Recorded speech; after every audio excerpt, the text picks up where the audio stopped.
Chicken mutton দিয়ে cutlet আমরা প্রায় দোকান থেকে কিনে খাই বা বাড়িতে বানিয়ে থাকি। আজ আমি নিয়ে এসেছি ইউনিক একটা কাটলেটের রেসিপি, যেটা হলো এঁচোড় কাটলেট। আপনারা সন্ধেবেলায় স্ন্যাক্স হিসাবে চায়ের সাথে এইভাবে এঁচোড় কাটলেট বানিয়ে পরিবারের সাথে হোক বা কোনো গেস্ট আসলে এইভাবে এঁচোড় কাটলেট বানিয়ে সার্ভ করতে পারেন। আর এই কাটলেট বানানো খুবই সহজ। বাই দ্য ওয়ে, আমি অর্পিতা, ফ্লেভার উইথ অর্পিতার চ্যানেলে আপনাদের সকলকে স্বাগত। তাহলে চলুন শুরু করা যাক। প্রথমে আমি এঁচোড় আর দুটো আলুকে কেটে কুকারে সেদ্ধ করে নিয়েছিলাম একটু নুন দিয়ে। এবার আলু আর এঁচোড়কে আমি ভালো করে ম্যাশ করে নিচ্ছি। দেখুন বন্ধুরা, আমার সেদ্ধ এঁচোড় আর আলুকে আমি ম্যাশ করে নিয়েছি। এবার এঁচোড় আর আলু দিয়ে আমি একটা পুর তৈরি করব। তার জন্য প্রথমে একটা ভাজা মশলা বানিয়ে নেব। তার জন্য নিয়েছি 2-3টে শুকনো লঙ্কা, 1 চামচ গোটা জিরে, 1 চামচ গোটা ধনে। এটাকে হালকা আমি ড্রাই রোস্ট করে নেব 1 থেকে 2 মিনিট। এটাকে 1 থেকে 2 মিনিট হালকা ভেজে একটা প্লেটের মধ্যে ঢেলে নেব। আর একটু ঠান্ডা হলে এটা মিক্সিতে আমি একটা হালকা পাউডার বানিয়ে নেব। এই একই কড়াইয়ের মধ্যে আমি কটা বাদাম দিয়ে বাদামটাকেও ভেজে নিচ্ছি। বাদামটা ভেজে ঠান্ডা হলে এটাকেও আমরা আধ ভাঙা করে নেব।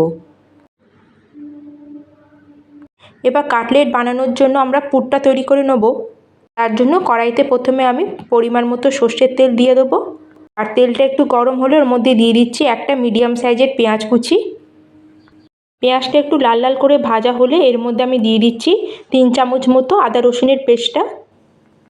এবার সমস্ত উপকরণগুলোকে আমাদের লো ফ্লেমে 5 মিনিটের মধ্যে একটু ভেজে নেব। এবার এর মধ্যে কিছু কাঁচা লঙ্কা কুচিয়ে রেখেছিলাম, ওটাও দিয়ে দিলাম। 5 মিনিট মতো মশলাগুলো ভাজা ভাজা হলে বাকি সব শুকনো উপকরণগুলো আমি দিয়ে দেবো এর মধ্যে। প্রথমে দিয়ে দিয়েছি আমি 1 চামচ মতো হলুদ, দিয়েছি এখানে 1 চামচ নুন, আপনাদের পরিমাণ মতো নুন দেবেন। আর এখানে দিয়েছি 1 চামচ মতো কাশ্মীরি লঙ্কা পাউডার। এবার এর মধ্যে সামান্য একটু জল দিয়ে আমি মশলাটাকে ভালো করে নেড়ে নিচ্ছি। প্রায় আমি 5 মিনিট মতো সব মশলাগুলোকে ভালো করে কষিয়ে নিয়েছি।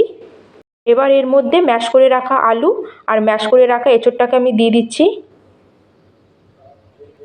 এবার ম্যাশ করে রাখা এঁচোড় আর আলুকে আমি ভালো করে মশলার সাথে মিক্স করে নিচ্ছি। কিছু মশলা এখন দিতে বাকি আছে, সেগুলো একে একে দিয়ে দিচ্ছি। প্রথমে আমি এখানে দিলাম 1 চামচ মতো আমচুর পাউডার, আর দিচ্ছি 1/2 চামচ মতো শাহি গরম মশলা। আর যে বাদামগুলোকে আমি ভেজেছিলাম সেগুলোকে আধ ভাঙা করে নিয়েছি, এটাও দিয়ে দিলাম। এবার আমি সব কিছুকে এঁচোড় আর আলুর সঙ্গে ভালো করে মিক্স করে নেব। সবার শেষে এর মধ্যে দিয়ে দিচ্ছি ভাজা মশলাটা, আর দিয়ে দিচ্ছি কিছু ধনেপাতা কুচি। এবার সব কিছুকে আমি ভালো করে মিক্স করে নিলাম। এই দেখুন বন্ধুরা, আমাদের পুরটা একদম হয়ে গেছে। পুরটাকে আমি একটা প্লেটের মধ্যে ঢেলে নিচ্ছি, আর এটাকে আমি এখন ঠান্ডা করে নেব। এখানে একটা বাটিতে আমি নিয়ে নিয়েছি 2 চামচ কর্নফ্লাওয়ার। এবার এটাকে জল দিয়ে একটু গুলে এটা পাতলা মতো ব্যাটার আমি রেডি করে নেব। এবার আমি কাটলেটগুলো তৈরি করে নেব। তার জন্য প্রথমে আমি পুর নিয়ে মিডিয়াম সাইজে বলের মতো করে নিচ্ছি। এবার এখান থেকে একটা একটা করে লেচি নিয়ে কাটলেটের শেপ বানিয়ে নিচ্ছি।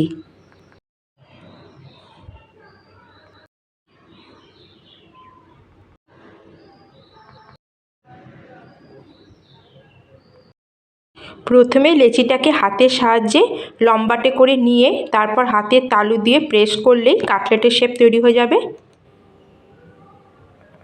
এই দেখুন, আমার একটা শেপ হয়ে গেছে। এইভাবে আমি সব কাটলেটের শেপগুলো তৈরি করে নিয়েছি। আর এখানে আমি একটা থালার মধ্যে এরকম ব্রেড ক্রাম্বস নিয়ে নিয়েছি। এইভাবে শেপ তৈরি করা হয়ে গেলে প্রথমে কাটলেটগুলোকে এইভাবে কর্নফ্লাওয়ারের ব্যাটারের মধ্যে দিয়ে ডুবিয়ে নেব। এবার সঙ্গে সঙ্গে তুলে ব্রেড ক্রাম্বসের মধ্যে দিয়ে ভালো করে এটাকে কোট করে নেব। আমি এখানে ডবল কোট করব, তার জন্য আমরা এই প্রসেসকে আবার ফলো করব।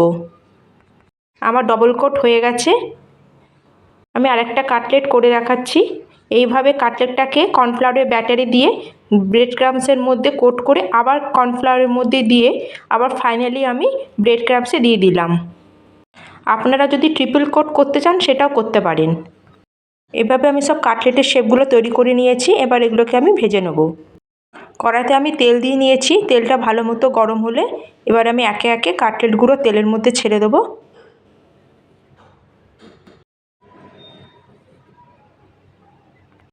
একদিকে ভালোভাবে ভাজা হয়ে গেলে আমি আস্তে করে এটাকে উল্টে আর এক পিঠ ভেজে নেব। এই দেখুন বন্ধুরা, এইভাবে আমি সব কাটলেটগুলো ভেজে নিয়েছি।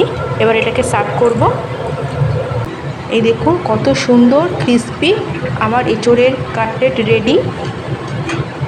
এই পুষ্টিকর এঁচোড়ের কাটলেট অনেকেই খেতে পছন্দ করেন না। তাদের একবার এইভাবে কাটলেট তৈরি করে দেন, তাহলে তারা একেবারেই চেটেপুটে খেয়ে নেবেন আর বারবার বানানোর জন্য আপনাদের রিকোয়েস্ট করবেন। বন্ধুরা, আজকে যদি আমার ভিডিওটা ভালো লাগলে অবশ্যই ভিডিওটাকে লাইক করবেন, শেয়ার করবেন আর চ্যানেলটাকে সাবস্ক্রাইব করে পাশে থাকা বেল নোটিফিকেশানটা অন করে দেবেন, যাতে আমার তৈরি ভিডিওর আপডেট আপনারা ইজিলি পেয়ে যেতে পারবেন। তাহলে বন্ধুরা, আজকের রেসিপি আমি এখানেই শেষ করলাম। জয় হিন্দ, জয় ভারত।